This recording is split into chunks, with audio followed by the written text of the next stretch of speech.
Oke, selamat pagi, selamat siang, selamat sore, dan selamat malam. Assalamualaikum warahmatullahi wabarakatuh. Jadi kalau di video kemarin udah saya jelasin tentang apa itu assistant storekeeper. Kali ini ada pertanyaan lagi tentang karir di storeroom ya. Jadi kalau setelah kita jadi assistant storekeeper itu karir selanjutnya atau step selanjutnya itu jadi apa gitu. Oke, jadi kalau pekerjaan Anda bagus, kualitas kerja Anda bagus, Anda bisa dipromot ke step selanjutnya yaitu hotel storekeeper. Jadi apa itu hotel storekeeper? Hotel storekeeper itu adalah supervisor Anda di lapangan. Jadi kalau pekerjaan Anda bagus sebagai assistant storekeeper, Anda bisa dipromot sebagai supervisor atau hotel storekeeper. Jadi hotel storekeeper itu membantu pekerjaannya asisten profesor master di lapangan. Jadi apa saja tugas dan tanggung jawab hotel storekeeper? Let's check it out.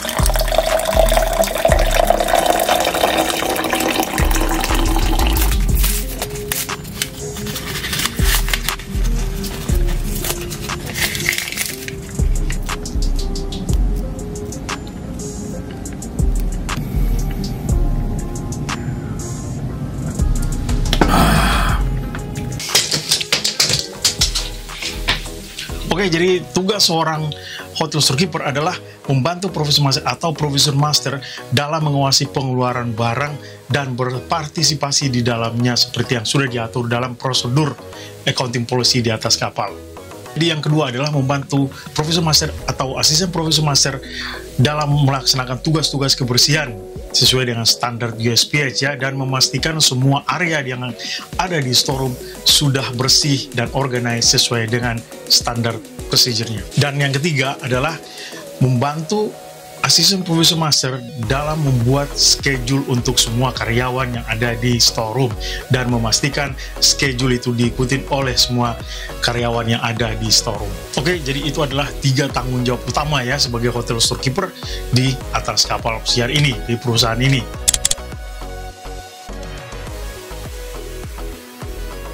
Dan ini adalah tugas umum seorang hotel storekeeper ya, yaitu satu, membantu asisten profesor master dalam mensupervising semua karyawan di storeroom. Jadi tugas seorang hotel storekeeper selanjutnya adalah membantu asisten profesor master dalam offloading atau loading. Jadi selain loading, kita juga ada offloading barang.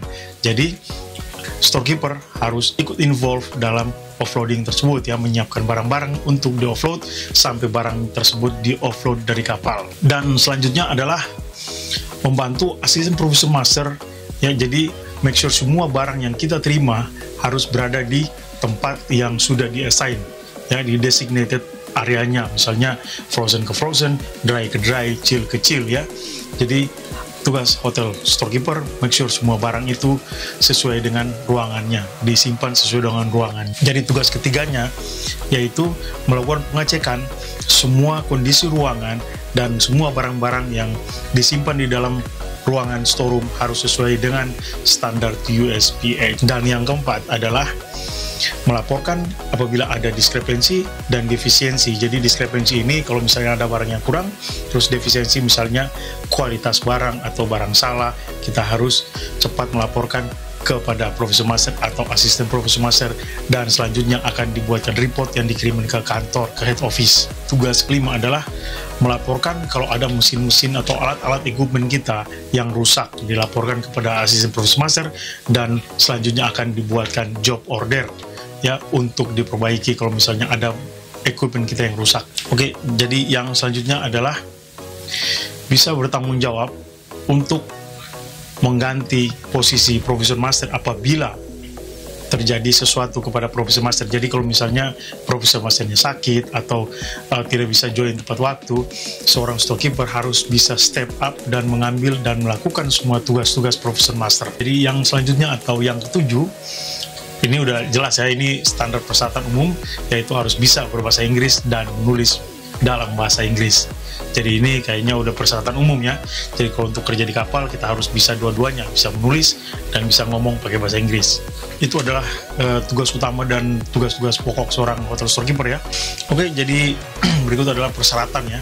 Persyaratan untuk bisa dipromot atau untuk menjadi seorang hotel storekeeper. Jadi kalau di sini dijelasin kita harus punya standar pendidikan ya yang pantas gitu.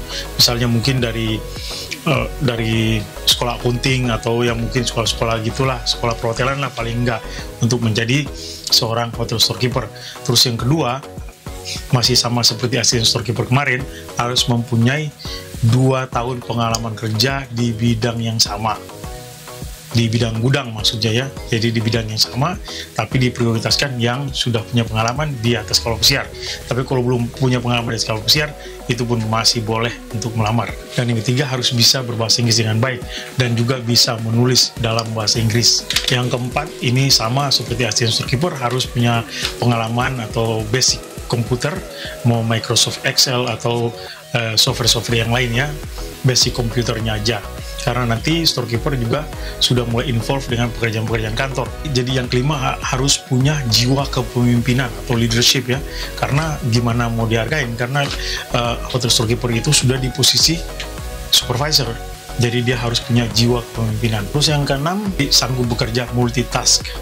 Jadi karena di kapal itu kan nggak selalu monoton pekerjaannya, tapi kita harus bisa melakukan beberapa pekerjaan di dalam waktu yang sama. Maksudnya yang sama itu dalam sehari, jadi nggak setiap hari sama gitu. Terus requirement yang lain ya, seperti harus sanggup mengangkat barang lebih dari 25 pound atau 12,5 kilo, terus sanggup berdiri lama karena kita kan kerjanya berdiri, terus sanggup berjalan bolak-balik karena kita memang lebih banyak jalannya dan berdiri ya, jadi harus sanggup untuk itu semua.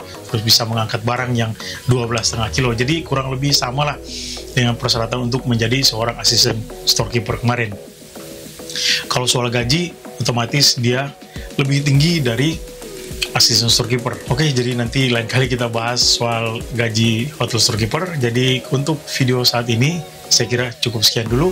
Dan semoga video ini bisa menjawab pertanyaan yang kemarin. Dan akhirnya, thanks for watching dan sampai ketemu di video-video selanjutnya.